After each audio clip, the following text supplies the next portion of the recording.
ఓం మహాగణాధిపతయే నమః. ఓం గురుభ్యో నమః. ఓం శ్రీమాత్రే నమః. పరమేశ్వర స్వరూపమైనటువంటి జ్యోతిష, వాస్తు మరియు ఇతర అనేకమైనటువంటి శాస్త్రములను మనకు అందించినటువంటి మహర్షులకి నమస్కారం. హయగ్రీవ హయగ్రీవ హయగ్రీవేతి యో వదేత్ తస్య నిస్సరతే వాణీ జనుకన్యా ప్రవాహవత్. అరుణాం కరుణాతరంగితాక్షీం ధృతపాశాంకుశపుష్పబాణచాపాం అనిమాదిభిరావృతాం మయూకైః అహమిత్యేవ విభావయే భవానీం. శ్రీమాత్రే నమః. మనం ఈరోజు చెప్పుకోబోయేటువంటి అంశం ఏమిటి చూసుకున్నట్లయితే, సూర్య భగవానుడు మకర రాశిలోకి మకర సంక్రమణం జరుగుతుంది. 14 జనవరి ఉదయం 8:56 ప్రాంతంలో మారనున్నాడు. అయితే ఈ యొక్క మకర సంక్రమణంలో సూర్యభగవానుడు వెళ్ళేటప్పుడు ముఖ్యంగా ఆరోగ్య ప్రదాత మరియు పేరు ప్రఖ్యాతలు తెచ్చేటువంటి గ్రహము ఎంటర్ అయ్యేటప్పుడు ఈ సంచారం మూలంగా 12 లగ్నాల వారికి, లగ్నం తెలియని వారి రాశి వారికి ఏ విధమైనటువంటి మంచి ఫలితాలు రానున్నాయి, ఏ విషయాల పట్ల కించిత్ జాగ్రత్త వహించాలి, మరియు ఏ పరిహారం చేసుకోవాలి. ముఖ్యంగా మనకి సంక్రాంతి ఆ రోజు సంక్రమణం జరుగుతుంది కాబట్టి అందరూ కూడా వారి వారి యొక్క పితృదేవతలకి, తాతలకు, తండ్రులకి ఇట్లా ఉంటారు గతించిన వారు, వారికి స్వయం పాకం ఇస్తూ ఉంటారు. అందులో ప్రత్యేకంగా మీకున్నటువంటి సమస్య బట్టి ఎటువంటి పరిహారం, ఎటువంటి దానము చేసినట్లయితే ఆ సమస్య శాశ్వతంగా తొలగిపోతుంది అనేటువంటి విషయాలు మనం ఇప్పుడు తెలుసుకుందాం. కుంభలగ్నము, కుంభరాశి. కుంభం వారికి కనుక చూసుకున్నట్లయితే లగ్నం నుంచి 7వ స్థానాధిపతి 12వ స్థానంలో సంచరిస్తున్నాడు. దీనివల్ల ఏమిటంటే ముఖ్యంగా వేడి చేయడం కానివ్వండి, కొంచెం జీవిత భాగస్వామి దూరంగా వెళ్ళడం మూలంగా కానివ్వండి, కొంత స్ట్రెస్ అనేటువంటిది ఏర్పడుతూ ఉంటుంది. అయితే ప్రతి లగ్నానికి కూడా సూర్య భగవానుడు ఒక దగ్గర ఉన్నాడు అన్నప్పుడు దాని ఫలితాలు అద్భుతంగా ఇస్తూ ఉంటాడు. ఇందులో ముఖ్యంగా కుంభం వారికి ఏదైనా కొత్త అగ్రిమెంట్స్, కొత్తగా ఎవరితోనైనా మాట్లాడడం వల్ల, లేనట్లయితే ఇంటర్వ్యూస్లో సక్సెస్, ఒక గేమ్స్లోని, స్పోర్ట్స్లోని పరాక్రమం, మీ యొక్క టాలెంట్, మీ యొక్క పరాక్రమం చూపించడం వల్ల ఖచ్చితంగా సక్సెస్ అనేటువంటిది సూర్య భగవానుడు కుంభం వారికి 100% ఇస్తాడు. అయితే ఇక్కడ తీసుకోవాల్సిన జాగ్రత్తలు ఏమిటి? ప్రధానంగా సంతానం కోసం తీసుకునే జాగ్రత్తలు. రవి సంతానానికి కారకుడు 12లో ఉన్నాడు కదా, కాబట్టి సంతాన విషయంలో తొందరపాటు నిర్ణయాలు పనికిరావు. చాలామంది ప్రెగ్నెన్సీ వచ్చిన తర్వాత అమ్మ ఇప్పుడే వద్దని అబార్షన్స్ చేయించుకోవడం లాంటివి చేస్తూ ఉంటారు. అటువంటి తప్పిదాలు అస్సలు చేయకండి. ఈసారి కనుక అట్లాంటి తప్పిదాలు చేస్తే మళ్ళీ మీకు కలగడానికి చాలా టైం పడుతుంది. అదేవిధంగా షేర్ మార్కెటింగ్ రిలేటెడ్ సంబంధించినటువంటి విషయాల్లో లాంగ్ జర్నీస్ చేసేటప్పుడు ముఖ్యంగా శుక్రవారాలు అవాయిడ్ చేయండి, శుక్ర ఆదివారాలు అవాయిడ్ చేయండి. ఈ గ్రహస్థితి ఇలా ఉన్నప్పుడు ఇది ముఖ్యంగా గుర్తుపెట్టుకోండి. అలాగే మీకు కుంభం వారికి లగ్నంలో శనితో పాటు శుక్రుడు కూడా వచ్చున్నాడు కాబట్టి కొంత రిలీఫ్ కూడా వస్తుంది. ఏలినాడు శని జరుగుతుంది కుంభం వారికి ప్రస్తుతం. ఖచ్చితంగా కొంత రిలీఫ్ అయితే వచ్చి తీరుతుంది, అందులో ఎటువంటి సందేహం లేదు. అదేవిధంగా ఈ తండ్రి గారికి సంబంధించిన విషయంలో, తండ్రి తరపు వారు ఎవరైనా బంధువర్గం వారికి ధనాన్ని ఇచ్చేటువంటి అంశాల్లో కాస్త జాగ్రత్తగా ఉండాలి. తొందరపడకోసారి ఫ్రెండ్ ఎవరో ఏదో షేర్ విషయంలో చెప్పారని షేర్ మార్కెట్లో ఇన్వెస్ట్మెంట్ చేయడం, ఇట్లాంటి తప్పిదాలు చేస్తుంటారు. బికాజ్ ఆఫ్ 12వ స్థానంలో రవి భగవానుడు ఉన్నాడు కాబట్టి ఈ యొక్క విషయంలో జాగ్రత్తగా ఉంటూ మీరు స్వయం పాకంతో పాటు పెసలు, ఉలవలు మరియు నువ్వులు కూడా దానంగా ఇవ్వండి. పితృదేవతల అనుగ్రహంతో ఏలినాటి శని ప్రభావం కూడా పూర్తిగా తగ్గుతుంది.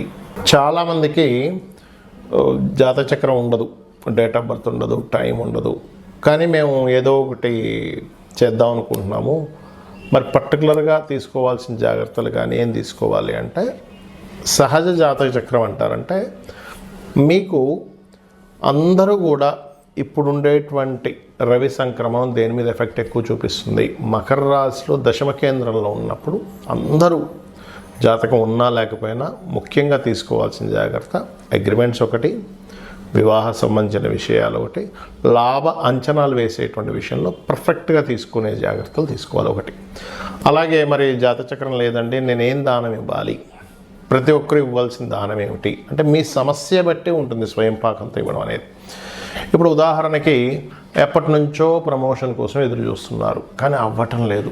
ఎప్పుడు ఏదో ఒక ఆఫీస్లో లేనట్లయితే కొంతమందికి చూడండి ఎంత పర్ఫెక్ట్గా జాబ్ చేస్తున్నా బాస్తో ఇబ్బంది ఉంటుంది. ఎందుకంటే మీ పక్కన ఉండేటువంటి వారు మిస్కమ్యూనికేట్ చేస్తుంటారు బాస్కి. మీరు బాగా వర్క్ చేస్తున్నా కూడా ఏమంటే అతను పెద్దగా వర్క్ చేయట్లేదు, ఆయన తీసేయడం బెస్ట్, అలాగా ఇలాగా. ఎందుకంటే వాళ్ళకేదో సంథింగ్ మీ మీద సమ్ జలస్ ఉంటూ ఉంటుంది. అంటే మీరు బాగా పని చేస్తున్నారనో లేకపోతే మీరు చేస్తున్నటువంటి దీనివల్ల వాళ్ళని తొక్కేసి మీరు పైకి వెళ్తారేమో అనేటువంటి ఒక జలస్ రిలేటెడ్ సంబంధించిన కొంతమంది ఉంటారు. అలాంటప్పుడు మీరు ఈ మకర సంక్రమణం జరిగే రోజు కనుక మీరు స్వయం పాకంతో పాటు గోధుమలు కనుక దానంగా ఇచ్చినట్లయితే పితృదేవత అనుగ్రహం మీకు మంచి పేరు ప్రఖ్యాతులు తెచ్చేలా చేస్తుంది. మరికొంతమందికి మానసికంగా ఇబ్బంది ఉందనుకోండి, బాగా ప్రతిదానికి మానసికంగా స్ట్రెస్ అయిపోతున్నానండి అనుకునేటువంటి వారు బియ్యము దానంగా ఇవ్వండి, బియ్యం దానంగా ఇవ్వండి. అదేవిధంగా గోవులకి బియ్యపు పిండి తినిపించండి, బెల్లం కలిపినటువంటి బియ్యం పిండి తినిపించండి. బెల్లం తురిమిన బెల్లము ప్లస్ బియ్యం పిండి. ఇందాక నేను మీకు చెప్పినట్టుగా ఒకవేళ మీకు పేరు ప్రఖ్యాతలు రావాలంటే గోవుకి గోధుమ రవ్వ తినిపించండి, ఖచ్చితంగా బాగుంటుంది. అయితే ఇది ఈ రోజు ఆ రోజు అని కాదు, మకర సంక్రమణం జరిగే రోజు తినిపిస్తే చాలా మంచి ఫలితాలు వస్తాయి. మరి అదేవిధంగా మరి కొంతమందికి లైఫ్ అంతా కూడా ఏదో గొడవలు జరుగుతూనే ఉంటాయి. మీరు గమనించండి, అంటే చిన్నప్పటి నుంచి ఇంట్లో వాళ్ళతోనో లేకపోతే వివాహం అయిన తర్వాత వివాహ జీవిత భాగస్వామితోనో ఆఫీస్లోనో లేకపోతే రోడ్డు మీద వెళ్తుంటే కూడా ఏదో ఒక గొడవ. ఎందుకు అలా జరుగుతుంది అంటే వాళ్ళ పర్సనల్ చార్ట్లో మార్స్ పాడైపోయి ఉంటాడు. కుజుడు కనుక పాపగ్రహ సంబంధాలు పడ్డాయనుకోండి గొడవలకు కారకుడు కదా, లీడర్షిప్కి కారకుడు కదా. అంటే అనవసరంగా పిచ్చి పిచ్చివన్నీ గొడవలు జరుగుతుంటాయి. అలాంటి వారు కందులు దానంగా ఇవ్వాలి. కందులు దానంగా ఇవ్వడం, గోవులకు క్యారెట్స్ తినిపించండి మకర సంక్రమణం రోజు ఖచ్చితంగా. దీనివల్ల ఏం జరుగుతుందంటే మీకు కలగబోయే యాక్సిడెంట్ యోగాలు కూడా తప్పిపోతాయి. అదేవిధంగా మరి కొంతమందికి వ్యాపారం పెడుతూ ఉంటారు కానీ ఆ వ్యాపారం అభివృద్ధిలోకి రాదు, ఎంతో కష్టపడుతుంటారు. ఏమిటి ఎక్కడ లోపం జరుగుతుందో కూడా అర్థం కాదు. అడ్వర్టైజ్మెంట్ చేపిస్తారు, అదేవిధంగా నలుగురికి తెలిసేలా చేస్తారు, ప్రోడక్ట్ కూడా బాగుంటుంది కానీ ఎక్కడో ప్రాబ్లం వస్తుంది. దానికి కారణం ఏమిటంటే బుధగ్రహం ఎక్కడో పాడైంది మీ జన్మజాతకంలో, అంటే పాపకత్తిరిలో ఉండడమో నీచ స్థానంలో ఉండడమో జరిగింది. అలాంటప్పుడు ఈ యొక్క పితృదేవతలకి మకర సంక్రమణం జరిగే రోజు ఇచ్చేటప్పుడు పెసలు కూడా దానంగా ఇవ్వండి. అదేవిధంగా గోవుకి ఆకుకూరలు అంటే ముఖ్యంగా అందులో గోంగూర తినిపించండి. మరి గురుబలం పెరగాలండి అంటుంటారు, అన్నిటికీ గురుబలమే ప్రధానం కదా. శనగలు, పసుపు రంగు వస్త్రము, స్వయం పాకంతో పాటు గోవుకి అరటికాయలు తినిపించండి. వివాహం అవ్వట్లేదండి, వివాహ సంబంధించిన విషయంలో చాలా ఇబ్బంది పడుతున్నాం, లేదా అసలు ఫైనాన్సే చాలా ఇబ్బంది అవుతుంది అనుకునేటువంటి వారు ఫైనాన్స్కైనా వివాహానికైనా ఒకటే. ఏమిటది అంటే గ్రాసము మరియు అదేవిధంగా తీపి చపాతీలు, ఒక 3 చపాతీలు నూనె వేయకుండా కాల్చినటువంటి చపాతీలు తీసుకొని దానికి తేనెను పూసి చిన్న చిన్న ముక్కలు చేసి గోవుకు తినిపించేసేయండి.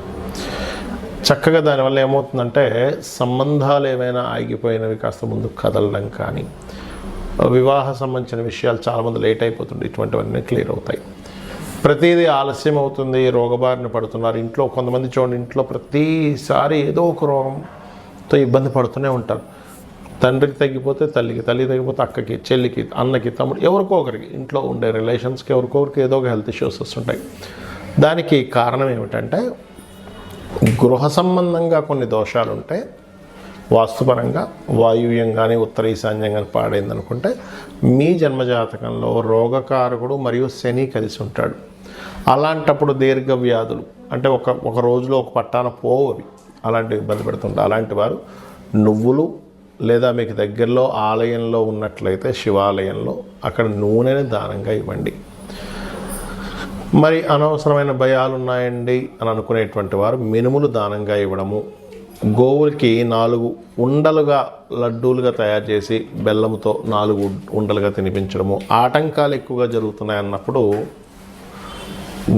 ఉలవలు దానంగా ఇవ్వడము మరియు గ్రాసము గోవుకు తినిపించడం చేయండి. ఖచ్చితంగా గోవులో సకల దేవతలు ఉంటారు, అందులో ముఖ్యంగా అమ్మవారి స్వరూపంగా చెప్తూ ఉంటారు. కాబట్టి ఆ యొక్క అమ్మవారి యొక్క అనుగ్రహం మీకు పరిపూర్ణంగా కలగాలని ఈ మకర సంక్రమణం జరుగుతున్నందుకు అందరికీ కూడా సంక్రాంతి శుభాకాంక్షలు తెలియజేసుకుంటూ అమ్మవారి అనుగ్రహం పరిపూర్ణంగా కలగాలని మరోసారి కోరుకుంటూ శ్రీమాత్రే నమః.